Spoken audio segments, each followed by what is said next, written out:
even to the point where I'm suddenly, a parasympathetic nervous system specialist, and have learned how to offer these practices into the modalities I've been teaching for a long time. So thank you for having me. Thanks for coming. I know time is precious, and I was thinking that we could begin with just a short grounding practice where I will offer a second attention practice. First attention is where we bring our attention to, like right now, if you're listening to my voice. Second attention is when you become aware of who's listening to my voice. So I thought we could do just a short practice on that, where I'll offer a mantra. So what's nice about this particular practice is if you get nothing else out of today, you'll have that right off the bat. And then I was hoping we could take a moment and just interact a little bit. I know we have a big group here and you may be doing other things over there as well, so we'll see how that goes. And then we'll end with some movement right here. I'm on a stool, you might be on a chair, so that I can send you off having moved a little bit as well. So to begin, I'd love to ask everyone who's able and listening to enter into the chat just how you're doing right now. You could be like happy, sad, hot, cold, irritated, calm. Just see if you can presence it. And if you're willing to just add that into the chat, so that we can all see it. There we go. Overwhelmed. I'm okay, a bit tired, worried, tired, a bit on the edge, tired, just okay, chilly, me too. Tired, burnt out, cold, emotional, battling a migraine. Yeah. Yeah. So beautiful. Thanks for sharing. And if you want to add that into the chat, this is a way of presencing yourself to where you are right now. And then as we move into this little pause, this grounding moment, it's a way of holding space for also how you're feeling and meeting yourself right where you are. So I'm on a stool. I'm going to get my feet flat as I can. If you're in a chair, if you're on the floor, so anytime you're going to do a grounding, if you have, a way to get as grounded in your body as possible, it's super important. You can even take your palms and spin them over face down on your knees as a way to initiate even just the palpation of your own body. Like here we are, right here, hands on thighs. The way our mind spins off, we bring it down, just hands on thighs. And if you feel comfortable, you can close your eyes. If not, I know there's a camera pointed at all of us. You can just like rest your gaze somewhere near your own space. You're not taking in a lot of information through your eyes. And we'll just take a couple of longer than normal breaths. And if you want to add a like with sound, which by the way is one of the least weird things that I do and teach over here. So it may feel a little weird. But if you're in a quiet space, if you're in an alone space, and even if you're not, see if you're willing to release a little sound. Something like a ha, sigh. And we'll do one more like that.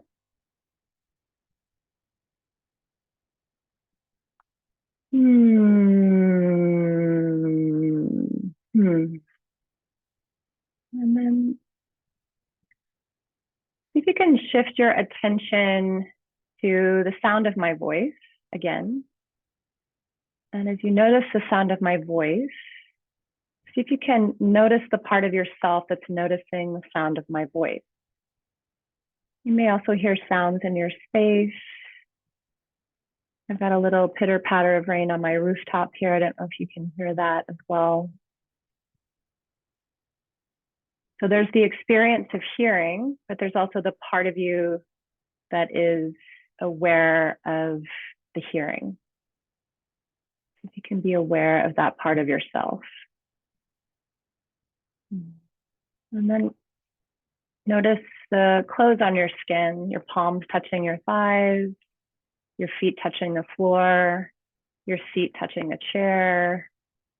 There's the experience of feeling and touch on our skin. So see if you can shift your awareness to the one who's experiencing the touch. We tend to only be aware of the experience. So in this practice, we're shifting the awareness into the part of ourself that's aware of the experience happening.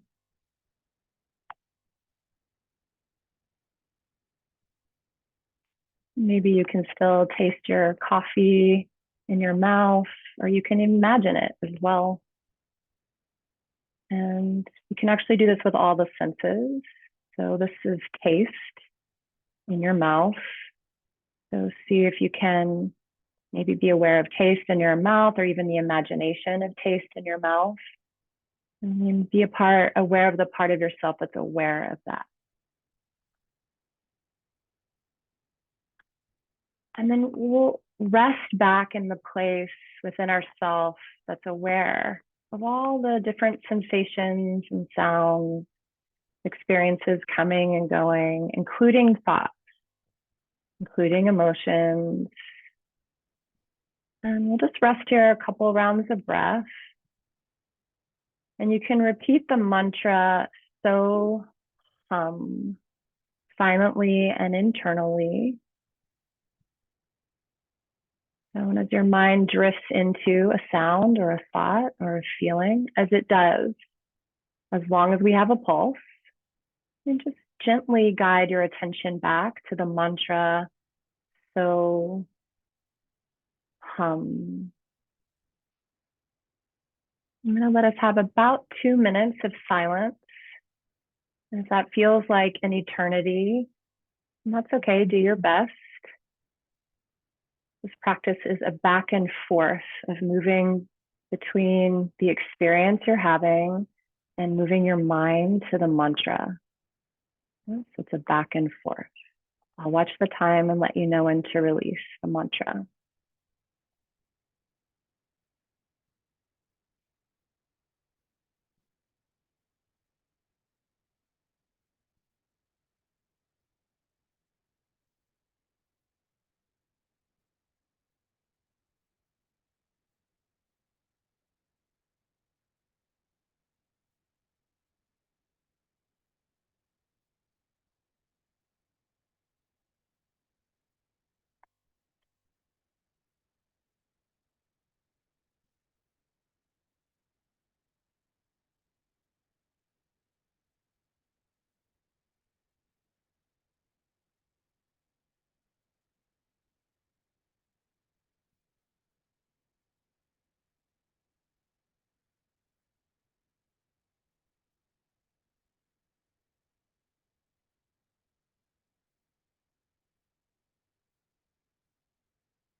And then you can release the mantra and just rest here for 4 or 5 heartbeats.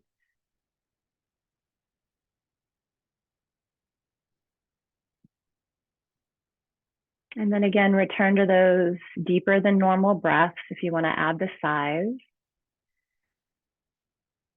Ah, ah.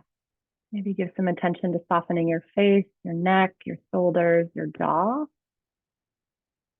When you're ready, you can blink your eyes open and we'll return back to our session here together. Hopefully you felt a little stilling, a little grounding. And if you didn't, that's okay too. That's a practice that you can incorporate anytime, anywhere. I've actually stopped taking my book around when I take my 2 kids. I have a 15-year-old and an 11-year-old because I have mantra repetition. And any chance I can get for a little pause in my day, I want to take it. So we have about 30 minutes for the remainder of our time together. And I wondered if you would be willing to tell, and I'd even love to hear from a couple of you if you'd like to speak. We can use the chat as well about what you're wanting and why you came today, what you hope to leave with. I'd love to hear from you. Um, you know, stress and burnout is clearly at an all-time high. I was looking at the definition of burnout, and it is an inability to deal with and cope with the level of stress that we've reached. And so we reach a level of crisis.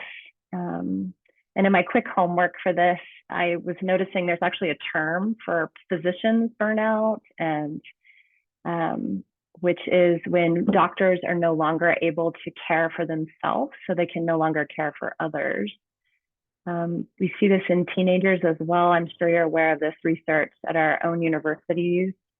And even in post-traumatic stress disorder, which we often see in veterans, but when stress is replaying itself and it's chronic, and we reach levels of crisis. And certainly this begins to, it begins as a mental experience, and then that mental experience becomes a behavioral experience. So we reach for addictive behaviors in different ways, substance abuse and anger and hostility and social and different relationships. And eventually this leads to, physiological and internal disease. In the Eastern practices, we disease in the West, but dis-ease, like it begins as insomnia and heart palpitations, panic attacks, feeling heavy, lethargic, fatigue, depression it can turn into. And then this leads to,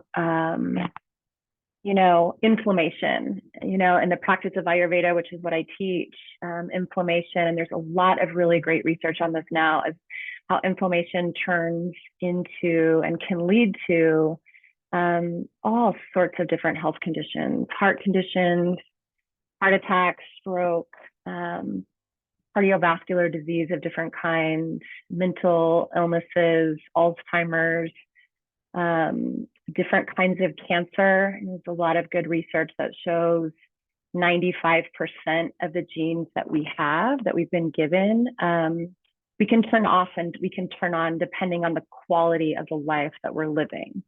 And so, there's so many other diseases, propensity toward infection, immune system weakness, diabetes, risk to cancer, adrenal fatigue. So that was kind of the basis of coming together in this conversation. What brought you today? Is that for me, Patty? I don't know why I can't. Oh, now I got you. Yeah, burnout stress manifests itself as fairly constant low-level anxiety, which lives in my low chest. I know this isn't good for me physically or emotionally, so I'm looking for methods to release anxiety. Yeah, thank you for sharing that, Kathleen. I appreciate your courage in sharing. Yeah, I think, we are aware of things like, I've been talking to a lot of my colleagues about this too, and I feel like often what's tossed into these spaces is like time management and a meditation, which we just did, because it does help. I really, truly believe if we don't address our fundamental foundation of health and well-being and connection, sense of connection, these problems don't really get better.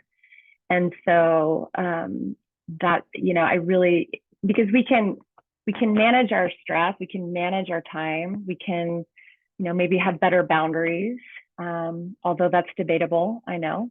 Certainly hear from my clients as well. So I personally think, and what I wanted to offer into this space is that it's really about getting clear on what we want out of our life. And that can feel overwhelming, I think, when we're overwhelmed. So I wanted to offer kind of a two-pronged approach.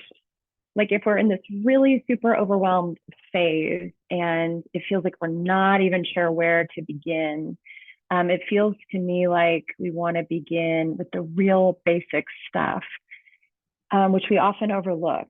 Good food, good relationships, good sleep, movement. I include meditation in that. I think it's really important. Healthy relationships, to name a few. There's a lot of research that shows if we can focus on getting good quality sleep, there's a lot of great repair that happens when we're asleep. We need 7 to 8 hours of sleep.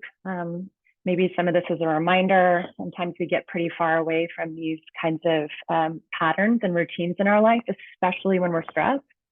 But this is when we can actually really replenish ourselves and clarify our mind and remove toxins. And in Ayurveda, this is actually considered a spiritual experience as well. This idea of higher states of consciousness, like in dream state and in deep sleep state, there is this idea that we just practice, like being aware, just being.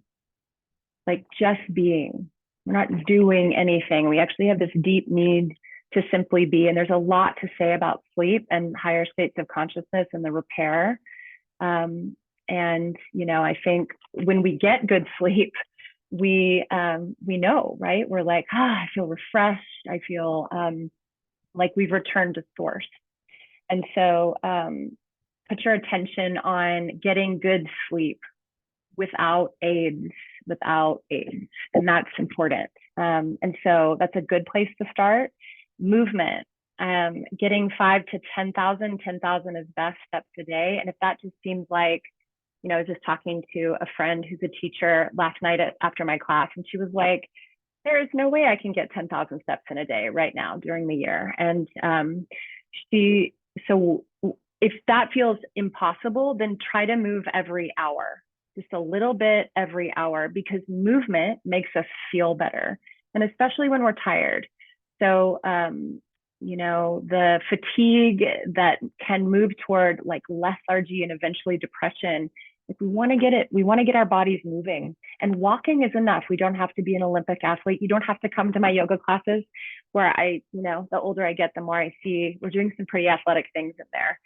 Just walking, moving. I'm going to teach you a little bit here at the end on how you can just like get into your legs at your desk and get into your spinal column. And there's one of my favorite discoveries of this, of science, modern science, is that our muscles are part of our endocrine system. They're the biggest organ in our endocrine system. So we want to use our muscles to release positive chemistry and calming chemistry into our system. It's absolutely vital. Meditation. Did I mention meditation? People go running from the hills when I say that word. And, if what's recommended in my land is 30 minutes twice a day, and that's when people really go running for the hills. And I'll tell you right now, it's not like that all the time over here. I have a 15-year-old that has a 6 a.m. practice, and sometimes I'm picking him up at the gym at 10 p.m. and I'm like, how can we manage all these things and stay happy and grounded and healthy? And yet anytime is a good time to meditate, because here we just did it at noon and we did about 5 minutes. And there's so many kinds of meditation. There's so many apps for meditation. I bet you're aware of a lot of them, but the Calm app is really great. I have some on my own website. You can literally just focus on your breath for like 10 breaths. If you're willing to set a timer for 1 minute, you can really close your eyes. 2 minutes, 5 minutes. Maybe you're feeling like you're just going to go for it and go for 30. If that just seems ridiculous, which I hear a lot, just again, take little breaks. And especially, one of my teachers uses this acronym STOP, S-T-O-P. S is for stop. So you stop, take 3 breaths, observe what's happening in your body, and proceed. Like stop, just use that little meditation practice as a way of not following your first reaction. If you notice you're about to respond to a stressful day, your spouse or partner or your children, you can be like, give me 30 seconds And you can do a grounding practice that will change your relationship to reacting. Often in stress and anxiety in these spaces, we get into spaces where we're almost like thrown out of the pack, which is what I read a lot about from our group because of our behavior. So having even just that one practice is a really meaningful practice. Kelly, there's also comments when answering like what brought you today. Jose says, discover methods I can use on a daily basis to manage stress that comes from different situations. So stress from life, work, family, relationships. How to help our significant others or partners when they're dealing with stressful situations. Gary says, use the benefits we have to battle burnout. Burnout is very pervasive on our campus. We are under-resourced right now, and we have too many vacancies that many people are doing too much. And so the level of work is not sustainable. It just creates a lot of mental health challenges. Jackie mentions, I just know I do better when I spend some time trying to create mental space and reflecting on my need for that too. To my own detriment, I struggle to commit to that as a regular practice and took this opportunity to put something on my calendar for today, even as one day. That's amazing. It's amazing. That's basically, that's beautiful, Jackie. Thank you for sharing that. Patty, thanks for stopping me and including these. Yeah. And then last one is Alma, we're getting simple methods of just how to balance the stress from work, from life, from home, people who have smaller children, how to detect signs when I need to stop and pause. Yeah. And then the last one is the topic of moving. So I came across this yesterday, not yet for fatigue levels. Folks who moved every half hour improve their fatigue levels by about 30%. Now that speaks to my heart. Yes, movement. Yeah, totally. Movement is medicine. We say that for a reason. Thanks for sharing that study for everyone. That's beautiful. There's a lot of great research on all these topics. Often when we get stressed and overwhelmed, we lose sight of the basics. I know that's what happens to me. I suddenly am not eating good food, which is one of the next things on the list, is noticing what we put into our body. Often we're going for sugar, just junk food. I mean, you can start with that as well to improve your stress. Just eliminate the junk food or reduce the junk food. I know sometimes we use eating as emotional management, and yet it can really backfire and aggravate the situation. So notice what you put in your body. Manage emotions. Like, this is an important one. I wanted to bring up anger and grievances. It feels, I hear a lot about, I see a lot about, I mean, just open the news. It's very prevalent. And I don't mean this in a Pollyanna kind of way, but it's really important that we forgive. And not because the other people deserve to be forgiven, but because we deserve peace. And so I wanted to offer that into the space, managing healthy emotions. And those are the places I would begin. And then big picture, because that's like on a basic level, which is a good place to start, any one of those places. But big picture, I think it's important we ask, like, what do we really want out of our life? And I think, my clients will tell me, like, they want more money. And then we'll spend time talking, like, well, why do you want more money? Well, because I want to send my kid to a good high school so that I can get them into a good college. And if we go all the way down the path, in any one of these things, like to have a good job, to have a healthy body, what it is, like the goal of all goals, if you follow it all the way through, is to be happy, to be joyful, to be content, to be fulfilled.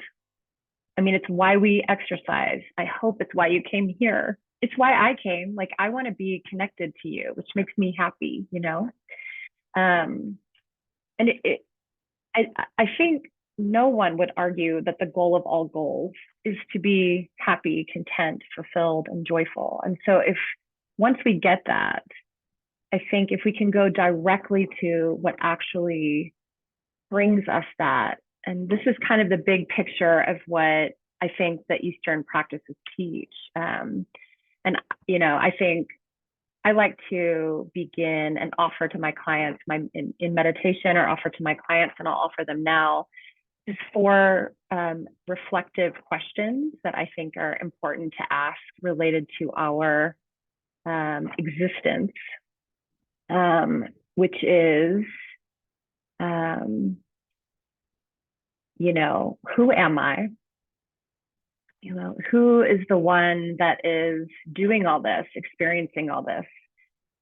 Which is an invitation, kind of we did earlier, to like shift into that one. And my husband and I were talking about this morning over breakfast. Like there's a little bit of a detachment, honestly, when you can unhook ourselves from the roles that we play. Not that it might not be our destiny to play them. I'm Kelly Heath. I'm a yoga teacher. I'm from Texas. I'm married. I have 2 kids. I'm giving, a talk on stress and burnout right now, but it's not who I am. There's a little bit, if we can remove ourselves back, and if we can ask this question and sit in the question, the answer kind of appears.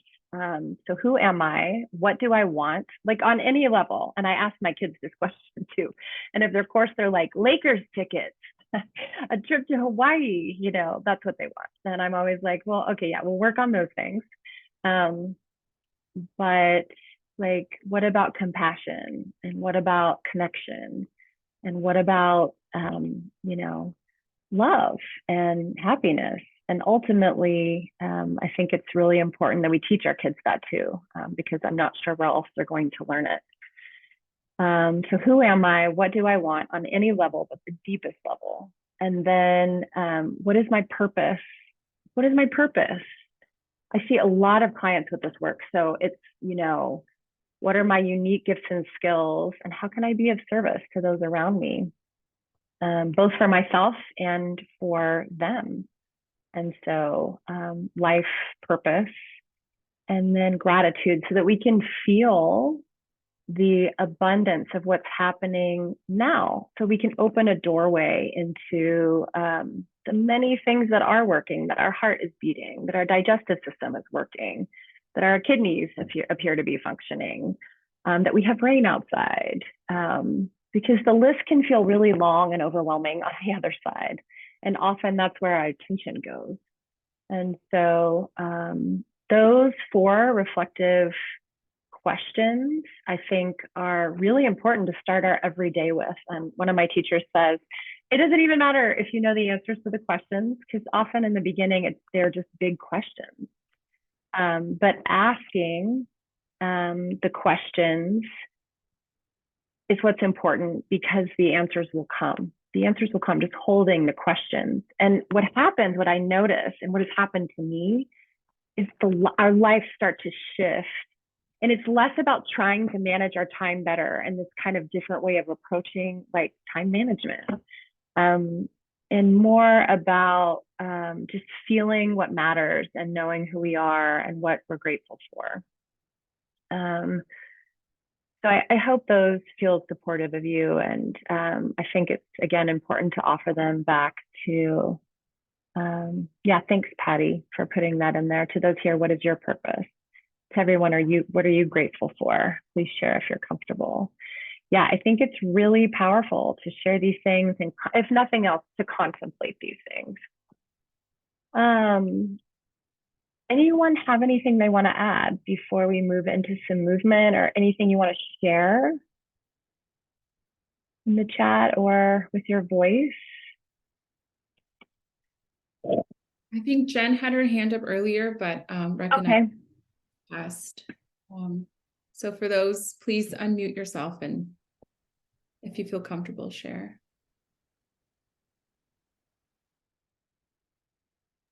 It's that awkward time where people don't know. It's okay. It's okay. I appreciate that. And having silence is, it's a good one to be grateful for. Paula. Grateful for my health.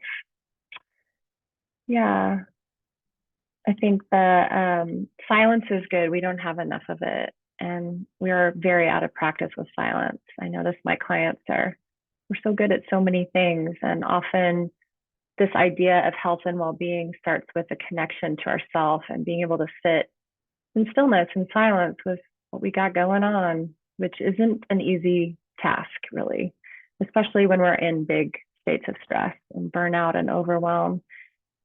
So, it's good to start small. And in these spaces, I hope that you do feel into what you're grateful for. I know I'm grateful to be here with you guys. I've been grateful for my connection with Patty. Patty and I had a connection right off the bat as moms. And yeah, and caring about our health. It's something to be grateful for, I'm telling you. So however you can source that, it makes an enormous difference. And really what's important about it, I think, is feeling what you're grateful for, and really feeling it. Yeah. Well, Patty, should we do a short practice before we let everyone? Yeah. We have 9 minutes left. Does that sound good, you guys? Okay. Okay, so we'll do like 8 minutes. Well, now we're definitely doing 8 minutes. And so let's start again by scooting back. You can put your pen and pencil down if you have anything in your hand, and take off your glasses. This is just for movement's sake. A lot of the assurances we wear on our face, they're really not needed here. And maybe let's start by rubbing the hands together. This is a really good one. We spend so much time in our hands. Teach a lot of hand yoga, but this is a good one you can do at your desk. So knuckle to knuckle, interlace the fingers, palm to palm, and you can just give a little figure 8 in your wrist. Imagine, you have to use your imagination, that you can actually inhale into your hands and exhale, and then go the other way. If you can figure out which way that is. I feel like that's always hard. And then shake, like you're shaking water drops off your hands, shaking all the ways. Yeah. And then make little pitter pats on the head, scalp tension, just like horse scalloping. And then take your fingers vertical in the middle of your forehead and make some swipes, as if you could release those repetitive thoughts. Take a full breath in, sip it in, keep sipping it in. Hold full at the top, so you're full and you're holding full. And then open mouth. Go all the way to the base of the exhale and take your fingers horizontal on your cheeks. And then press in. You can even press in a little bit more on the mandible with the pointer finger and pull all the way down. You can let your mouth come open. The jaw tension we carry, and make a few passes. One more. And then pinch and pull your upper ear. So you can use your pointer finger and thumb. I'm not going to pull too hard so I don't pull my AirPods out. Pinch and pull up and back. So you're pulling the ear away from the skull so that it starts to feel like your ears get hot and a little burn. You can go all the way to the tip, pull down, and come all the way back to the top. Make a few passes. My kids love this one. It's a great way to calm yourself if you can't sleep at night. This is a DM to your vagal nerve complex. As is this one, you can take your hand on the throat and just pull straight down as you lift your chin. So it's like you're stretching the skin of the throat. So you're lifting the chin up as you pull down. The vagus nerve runs right through the throat. So this is another great one just for calming. And then come across and just give a few squeezes across the top of your shoulder. Change sides.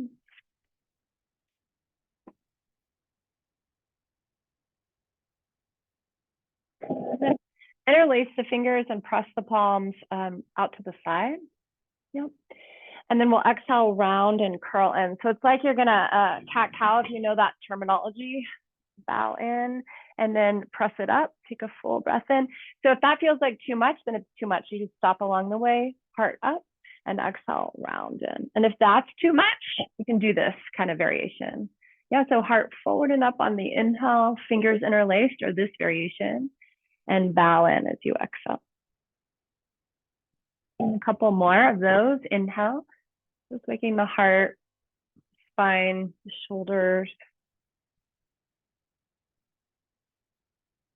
And then you can interlace the hands at the low back, make one fist with both hands. If you need to stand up, you can do that on standing. And you can take your fist over onto that right hip. I think that's how you're seeing me. Let's see. Wing the opposite elbow out to the side and drop your ear toward the extended elbow.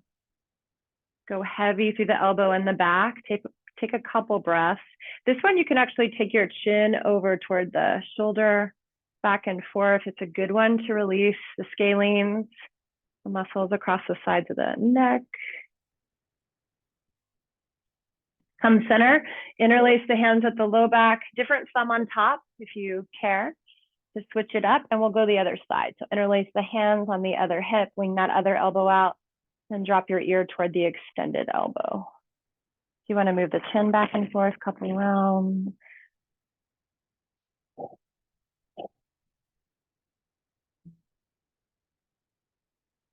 Good, and then release, and we're going to come in a little squat. So if you're sitting, I was sitting on a stool, my stool's too high, so I'm just going to show you. We're going to see if we can bring the butt in line with the knees. So it means you're going to kind of get down there. If you need support, you can take your hands on your knees. If you got a stool, you can bring them on the stool. If you don't need it, you don't need it. If you get low enough, you can actually bring the hands to the ground. So it's more like your heart, shoulders, and hips are in one line. Yeah, and we'll just go cat-cow here. So inhale, heart forward, and exhale, round the spine. We call this cat-cow in yoga. A couple more breaths, inhale forward, and I want you to have a leg experience. Keep going with the breath. We tend to get real disconnected to our base as we sit, and we're sitting now more than ever before. A couple more rounds. Let's go two more. Inhale, exhale, inhale, exhale. You want to go with your breath. Embodied movement is what's important. So our mind is right here while we're doing it. Exhale. And you can come back to your chair. If you happen to be on the floor, we're going to come in a little hip stretch. So you can take your right ankle to the left knee. Yeah. You want to get your seat all the way to the back here. Curl the heart up as you breathe in. And you can lean forward and bring your elbows, forearms on the shin. Maybe you just keep holding the back of your chair. If you're barefoot like me, you can actually take your fingers between your toes. Roll some ankle circles. If you're not barefooted, take your shoes off any chance you get. Spread your toes, walk on the ground, not the cement, the actual ground. There's a lot of research that shows how that helps and improves our health and well-being and connection. And then we'll change sides. Put your left foot on top of your right knee, take your hips back. I feel it. It just feels good right here. But if you want to grab the seat, lift the heart, lean it forward, you can rest here. Keep holding the back of the chair. You can take your fingers between your toes. So it's webbing to webbing if you're giving that a try. And then make some circles.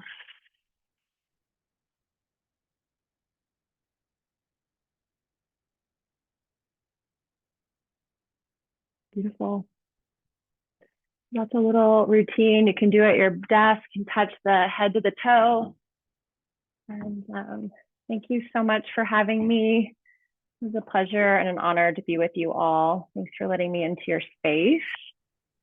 And maybe I'll see you guys again soon. If you want to keep in touch with me, you can email me at kelly@mountainlotus.com. I'll put it into the chat. If you're curious about things that I offer, meditation and coaching and just yoga in town, come check it out. We give them a great discount for new students at Yoga Soup, which is where I teach, in a studio here. And yeah, thank you all. Thank you all so much. It was a pleasure. Thank you, everyone. I'm so glad that these are the small steps that we're taking to improve our health and mental health. So thank you. Have a wonderful, rainy, cold day, and take good care of yourself. Thanks, Patty. Take care.